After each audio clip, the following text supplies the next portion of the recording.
Hello everyone, Jose Morales here. This is my post for week eight's discussion. So question number one is just to go over any of the information from the weekly readings. Um, I wanted to just briefly go over the article that we read this week, the qualities of an effective team leader. Um, so this was an article which detailed a study which explored the qualities of, just as the article suggests, the qualities of a team leader. They did this through several interviews involving several focus groups. Um, the article defines a team leader as a member of the team who provides support and guidance and has ultimate responsibility for the outcomes of the team. From these interviews, there were 440 comments, which identified or yielded 20 categories of team leader characteristics, which were then organized into 6 themes in order to better detail it within the article.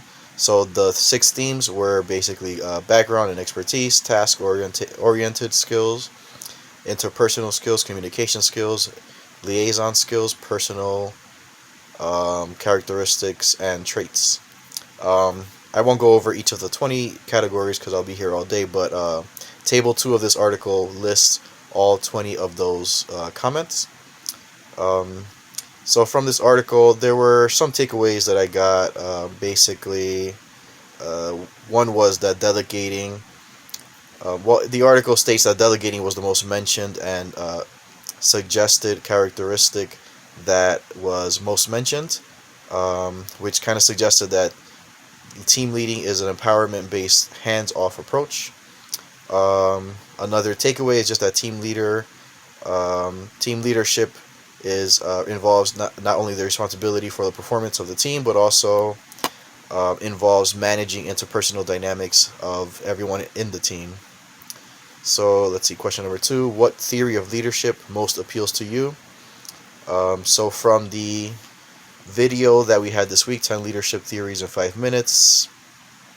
I agreed with most of the theories that were listed there. They all pretty much made sense to me. The ones that I think, I guess I resonated with the most were the skills theory and the situational theory. So the skills theory I think is important because anyone who's in a managerial position um, should have the technical skills for the positions that they're managing.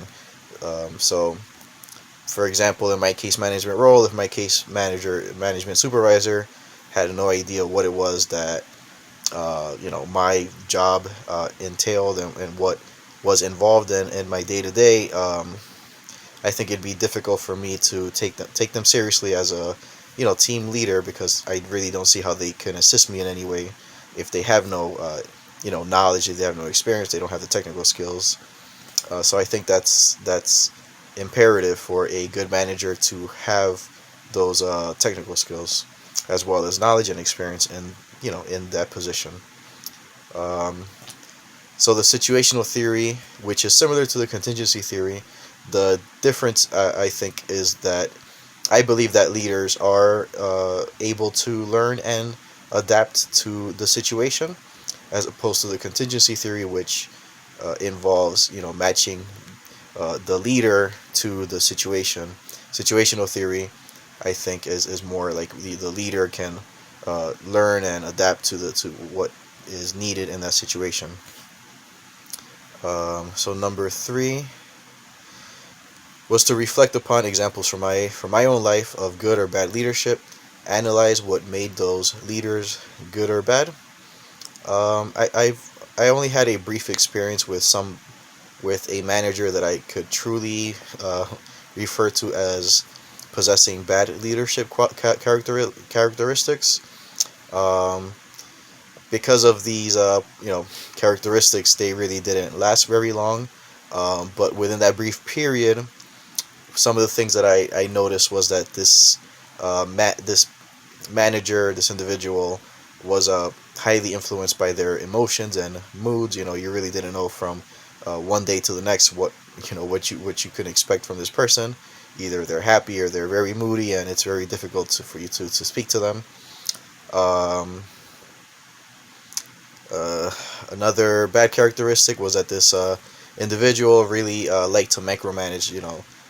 Even like our schedule, the way that we do things. There was a lot of micromanagement and not a lot of flexibility in how we were able to do our job. How we can interact with our clients, or how we can work our own schedule. It was difficult to work around that.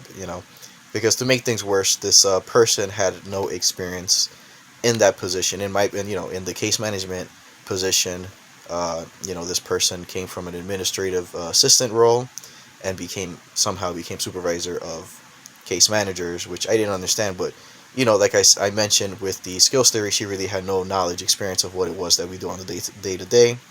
So that really didn't work out. Another poor characteristic was that this person, because they were guided by mood and emotion, they really didn't provide constructive criticism or guidance when there was an issue or somebody was struggling.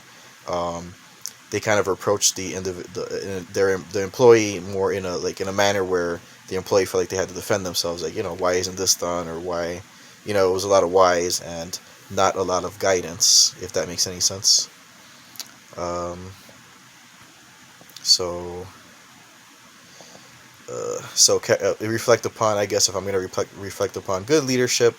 I can sure, my current manager, I would refer to as a good manager. They're almost the complete opposite of all the bad characteristics which I just explained. Um, Very understanding, very flexible. Really doesn't micromanage and lets you do work your own schedule. Provides a lot of provides a lot of feedback. Constructive criticism, and provides a lot of training, and is very good with you know accepting and answering questions.